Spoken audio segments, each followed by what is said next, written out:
names were carved into stone, before prayers were shaped into words, there was a presence that did not speak. He did not arrive with thunder, nor did he demand worship. He simply stood at the edge of all things, where breath faded into silence. This presence was Anubis, and he was already waiting in the earliest nights of creation, when the desert was still soft and the stars had not yet learned their patterns. Anubis walked alone. The sand did not resist his steps. The darkness did not fear him. Even the silence seemed to recognize him as its kin. He was born of mystery. Some whispered he was the son of Nephthys, hidden and protected. Others believed he emerged directly from the will of order itself. But Anubis did not correct them. He did not explain. Truth, after all, did not require defense. What mattered was not where he came from, but where he stood. At the threshold between breath and stillness, Anubis took his place, not as a judge, but as a guide, not as a ruler, but as a keeper of balance. Where chaos threatened to spill into eternity, he remained unmoved. The jackal was chosen as his form for a reason. In the ancient nights, jackals were seen wandering near tombs, silent and watchful. They did not disturb the dead. They guarded them. And so Anubis became their divine reflection. His head, dark as polished obsidian, turned gently toward the unseen paths of the Duat. His eyes were not cruel. They were not cold. They were patient. Eyes that had seen countless endings and never once looked away. Mortals feared death because they did not understand it. Anubis did not fear death because he understood its purpose. To him, death was not an ending. It was a pause, a breath held between worlds. And so, when the first soul reached the edge of life, trembling and unsure, it was Anubis who stepped forward, not with chains, not with commands, but with quiet presence. Do not hurry. His silence seemed to say, there is no rush where you are going. The soul felt this calm before it understood it. Fear loosened its grip. Thoughts slowed. The noise of life faded into a distant echo. This was Anubis's gift. Not salvation, not judgment, but stillness. He taught the dead how to walk again, not with feet, but with acceptance. Each step into the Duat was guided, measured, gentle. No soul was dragged, no soul was pushed. Each was accompanied. As the ages passed, humans learned to honor this presence. They built tombs aligned with the stars. They whispered prayers into linen wraps. They painted Anubis on walls, not as a monster, but as a protector. In these images, he was always calm, always composed, never in haste. Because Anubis knew something the living often forget. Nothing arrives before its time, and nothing leaves without meaning.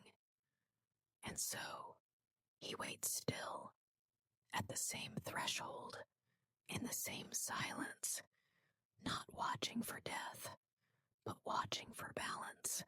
And if, as you listen now, your thoughts begin to slow, if your breathing softens without effort, know that this too is his domain, for sleep is a small death, and every night Anubis stands quietly nearby. The Duat did not open like a door. It unfolded. Layers of reality softened, and what once felt solid became distant, like a memory half remembered upon waking. Anubis stepped forward first, not to lead by command, but to steady the passage itself.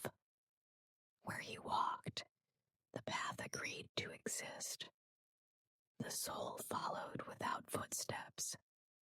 There was no ground beneath it, yet it did not fall, no sky above it, yet it did not feel lost.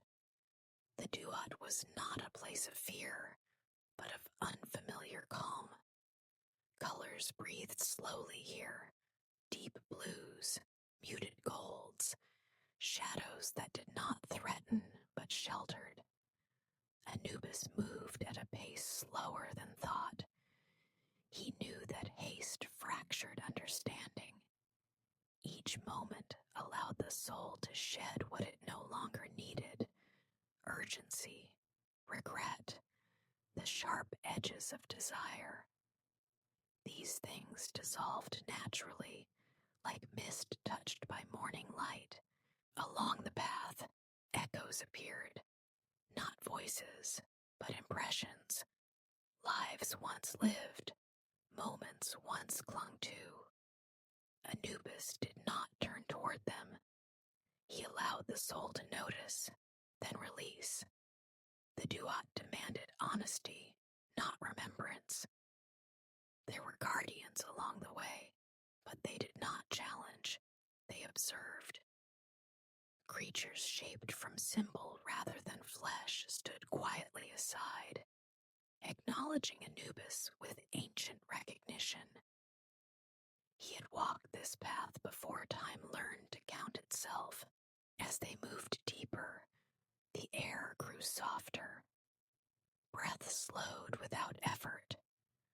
The soul realized it no longer carried weight, not because it had been forgiven, but because it had been understood.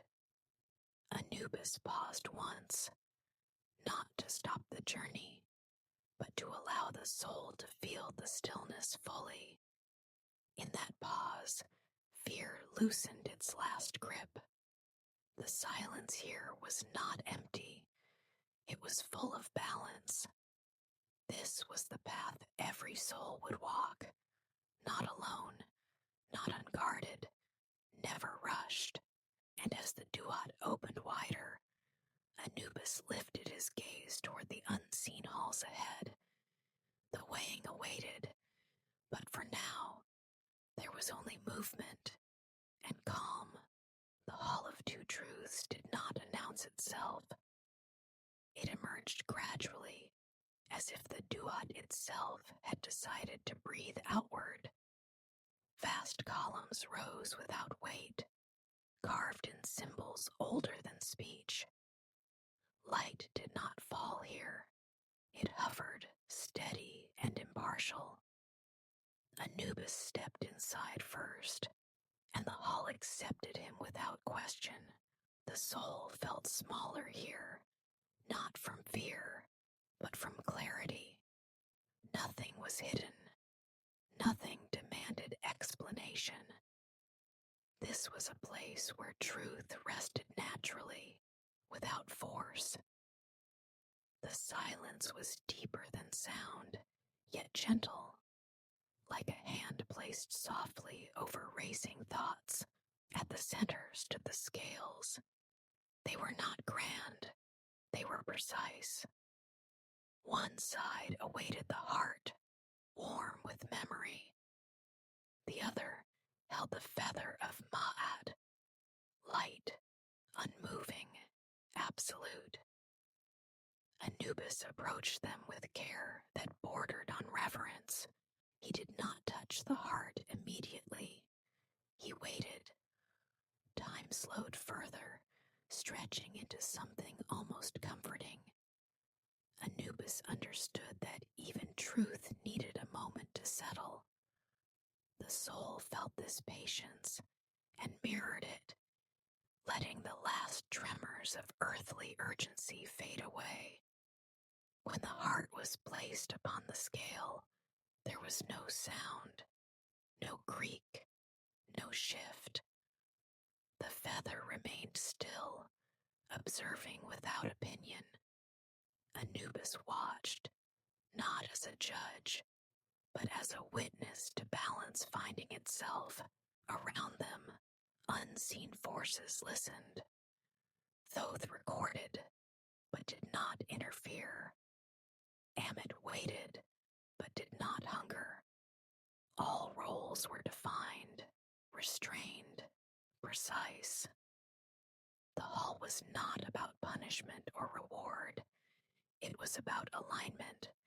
As the scales responded, the soul felt something unfamiliar, relief, not because the outcome was known, but because the process was honest.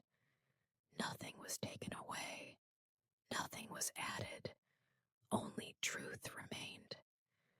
Anubis inclined his head slightly. The hall responded by growing quieter still. Whatever came next would come without resistance. Beyond the Hall of Two Truths, the Duat widened into quieter regions. Here, the echoes of judgment dissolved, replaced by a vast stillness that felt neither empty nor full.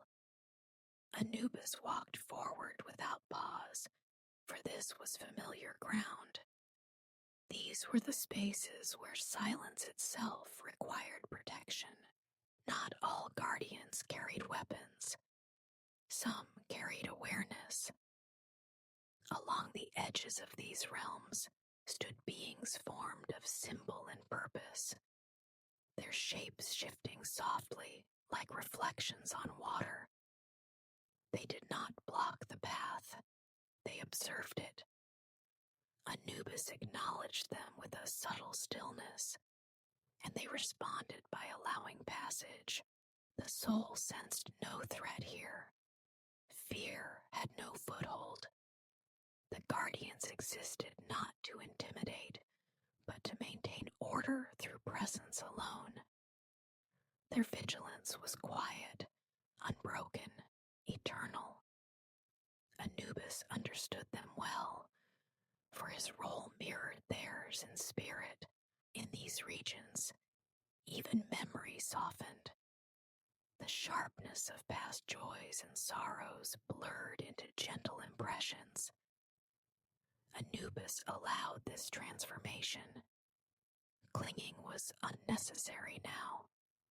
What mattered was continuity, not attachment. Temples built by mortals echoed faintly here, not as structures, but as intentions. Every careful burial, every whispered prayer, every act of respect traveled farther than the living ever knew. Anubis felt these echoes and absorbed them into balance. He turned once, briefly, as if checking the soul's readiness. It was steady now. The path ahead waited patiently. And so they continued, deeper into quiet spaces, where silence was not absence, but care itself. Long before mortals learned the language of ritual, Anubis understood preservation as patience made visible. When Osiris fell and the world trembled, it was Anubis who gathered what had been broken, not in haste, not in grief, but with deliberate care.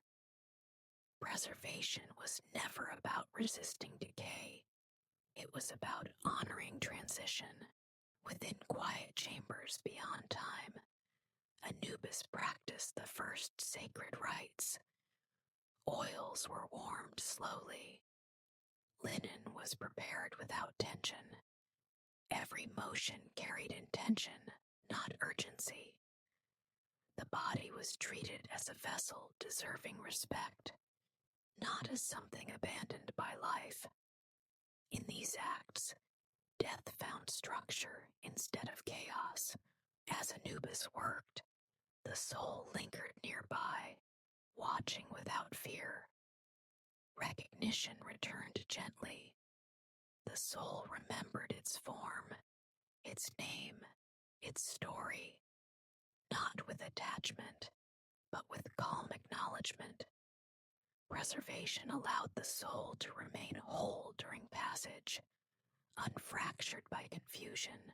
These rituals were not secrets meant to exclude. Over time, Anubis allowed mortals to learn them. Embalmers wore his mask not to become him, but to remember humility. Each wrap of linen was a promise. You are not forgotten. In this careful work, Anubis shaped humanity's understanding of death, not as an enemy, not as an end, but as a transition deserving time, silence, and care. Beyond the chambers of preservation, the Duat opened into regions untouched by urgency. Here, time no longer pressed forward. It rested. Anubis moved through this stillness as one who understood its language. Each step felt unmeasured, as if moments had agreed to pause simply because he was present. The soul noticed the change immediately. There was no anticipation, no waiting, no sense of before or after. Thoughts drifted more slowly, untethered from sequence. Anubis allowed this easing, knowing that release could not be commanded. It had to arrive naturally. In these spaces, memories surfaced without weight. They did not pull the soul backward. They did not demand reflection. They appeared, softened, then faded like ripples smoothing themselves upon water. Anubis watched, ensuring nothing clung too tightly. Even the stars seemed different here. They did not mark hours. They shimmered as witnesses rather than guides. The Duat did not measure progress by distance, but by calm, and the soul was learning to be calm. Anubis paused again, not to stop, but to allow the soul to recognize its own steadiness. Fear had dissolved. Identity remained, but without strain. This was the quiet achievement of the passage. When movement resumed, it felt effortless, not driven, not resisted, simply continuing. In places where time no longer pressed, Anubis ensured that nothing rushed the soul toward its next becoming. Not every soul arrived with certainty. Some wandered, carrying echoes that refused to settle. They drifted through the Duat without direction, neither fearful nor calm, simply unanchored. Anubis recognized them immediately. These were the lost, not because they had failed, but because their lives had ended without closure. He did not call to them. He approached slowly, allowing his presence to be felt before it was seen. The lost soul sensed this calm first, like a quiet warmth spreading through still air. Anubis stood beside them, not ahead, not behind. Companionship was his language here. The soul's memories surfaced unevenly. Moments overlapped. Voices blurred. Anubis did not organize these fragments. He allowed them to rise and fall until the soul no longer resisted them. Acceptance came gently, not through understanding, but through rest. In this quiet walking, the lost soul began to feel weight return, not as burden, but as coherence. identity reassembled without urgency. The Duat responded, opening subtle paths where none had been visible before. Anubis guided without instruction. When the soul finally steadied, it realized it had not been alone at any moment. Anubis stopped then. His work was complete. He did not follow beyond what was needed.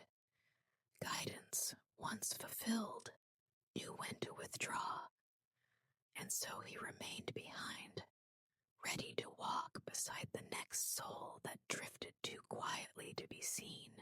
Anubis never carried judgment in his hands. What he carried was balance, quiet and exact.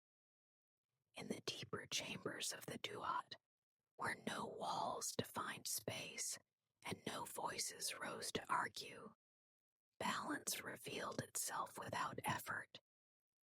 Here, the soul learned that nothing needed to be defended. Truth stood on its own. Mortals had imagined scales as instruments of fear.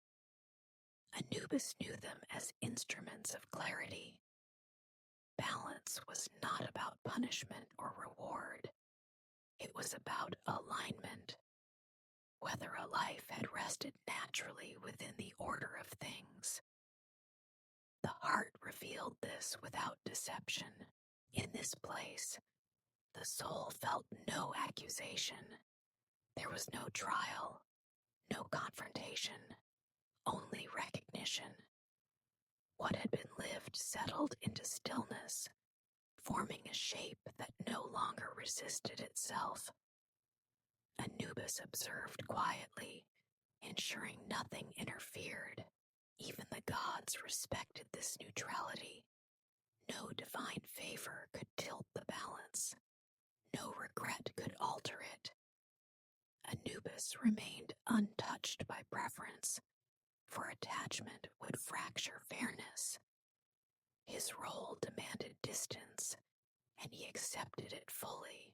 When balance was found, movement resumed without tension. The soul understood that nothing had been taken, nothing had been added, only equilibrium restored. Anubis turned away then, not from indifference, but from completion. Balance required no witness once it was achieved. There were moments in the Duat when even the gods stepped back. These were not moments of absence, but of respect. Here, Anubis stood alone, not because he was isolated, but because balance required neutrality. Intervention, even from divinity, would distort what needed to unfold naturally. The soul sensed this stillness as a widening calm. No force pressed upon it. No voice urged it forward. It existed simply as itself, stripped of titles, desires, and unfinished demands. In this space, truth did not echo. It rested. Anubis understood why the gods refrained. Power carried weight, and weight altered outcomes. Balance could not survive influence. So Anubis remained untouched by allegiance, unmoved by hierarchy. Here, king and servant were indistinguishable. The Duat responded to this restraint. Its pathways stabilized. Its silence deepened. The soul felt safe, not because it was protected, but because nothing sought to claim it. Ownership dissolved. Freedom remained. When the moment passed, movement returned softly, not directed, not forced, simply allowed. Anubis acknowledged the completion with a quiet stillness, knowing that the most important acts were those that left no trace. When all passages had been crossed, when every soul had found its pace, Anubis remained. He did not depart with completion. Completion did not dismiss him. His role was not bound to outcomes, but to continuity. The Duat breathed quietly around him, unchanged by centuries. Temples above crumbled. Names faded from stone. Prayers softened into echoes. Yet Anubis stood where he always had, at the edge where endings slow and beginnings hesitate. Time did not ask him to move. Silence did not ask him to speak. Souls continued to arrive, each one unique, each one familiar. Anubis greeted none with surprise. He greeted all with patience. The work never overwhelmed him, because it was never rushed. Eternity unfolded one quiet moment at a time. In the still hours, Anubis watched the balance hold, not triumphantly, not vigilantly, simply steadily. His presence required no acknowledgement. Order sustained itself through consistency, and as one soul settled into rest, another approached the threshold. The cycle continued without strain. Anubis did not mark endings. He ensured softness within them. Even now, as sleep deepens and thought loosens its grip, his watch remains, not above you, not behind you, but quietly beside the pause where rest begins and the threshold holds. As the silence deepens, nothing truly ends here. Anubis remains at the threshold, waiting calmly, just as he always has. Another soul approaches. Another quiet journey begins. And as this story fades into stillness, the path opens once more. You may rest now,